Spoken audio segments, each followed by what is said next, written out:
progressive, respectful, mentoring, compassionate. These are the values of Palmdale Regional Medical Center. And now we proudly present Palmdale Regional Radio. This is Palmdale Regional Radio. I'm your host, Caitlin White, and today we are discussing trigger finger with one of our occupational therapists, Vincent Chu.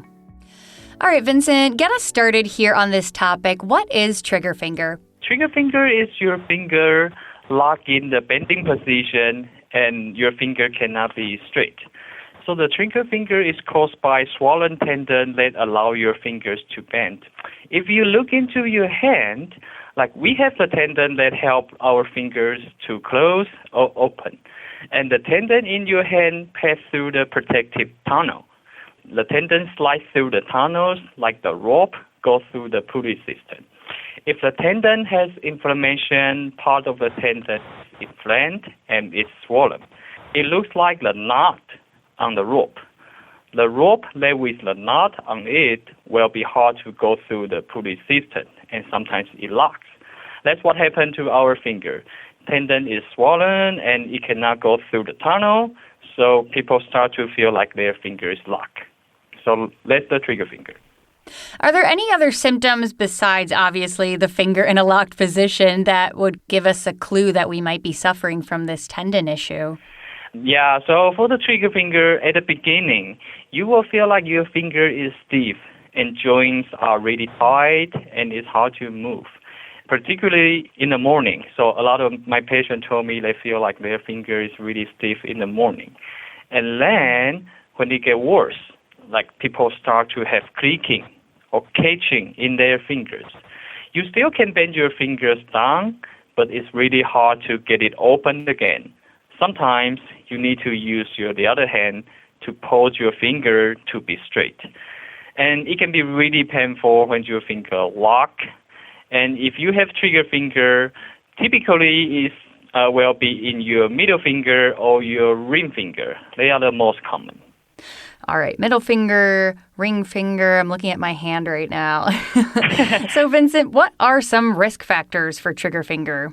The first, if you use your hand a lot, or your job, or your hobbies that involve repetitive hand use and gripping, they may increase your risk to get a trigger finger. And also, the people who has like a diabetics or the rheumatoid arthritis, they are at higher risk of getting trigger finger. And also, the trigger finger is more common like in a woman. So if we get down to the point where our finger is locked in that position, like you were saying, how can it be treated? So there are like different like treatment options. The first thing you need to do is you need to let your finger rest. So when you start to have the clicking or the popping feeling in your fingers and it hurts, just don't continue to click it. Just don't do it like anymore. Don't play with it.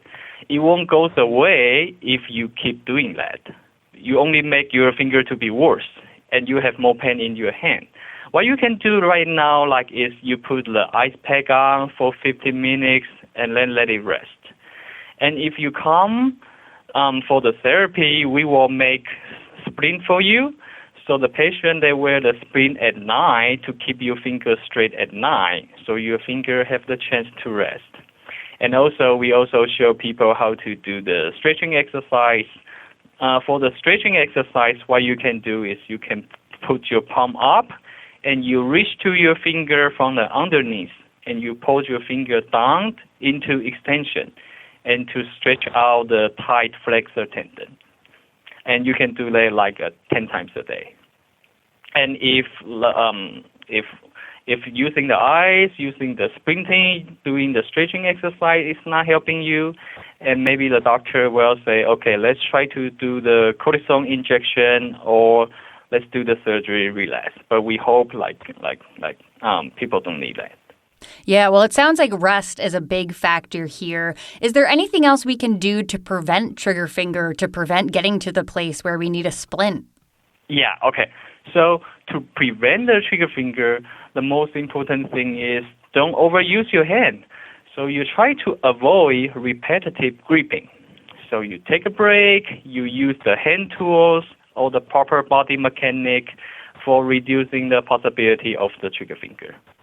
Great. Well, Vincent, as we wrap up here, is there anything else you want people to know about trigger finger and hand health? Yeah, I just want the people to know if you have the symptoms of the trigger finger, just try to get help from your doctor right away. Because we see a lot of patients, the patient come in and then they say, hey, look at my finger, I have trigger finger. And they just keep playing with it. They just like keep bending the finger and then make it pop, make it to be locked. But if you keep doing that, it only make it to be worse. It won't get better. And that concludes another episode of Palmdale Regional Radio with Palmdale Regional Medical Center. Thank you for joining us today, Vincent. You can call 661-206-6250 for more information.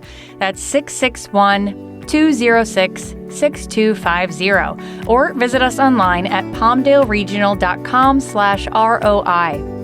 Please remember to subscribe, rate, and review this podcast and all of the other Palmdale Regional Medical Center podcasts. And make sure to please share on your social media and be sure to check out all the other interesting podcasts in our library. For more health tips and updates, follow us on your social channels. And thank you for listening. Physicians are independent practitioners who are not employees or agents of Palmdale Regional Medical Center. The hospital shall not be liable for actions or treatments provided by physicians.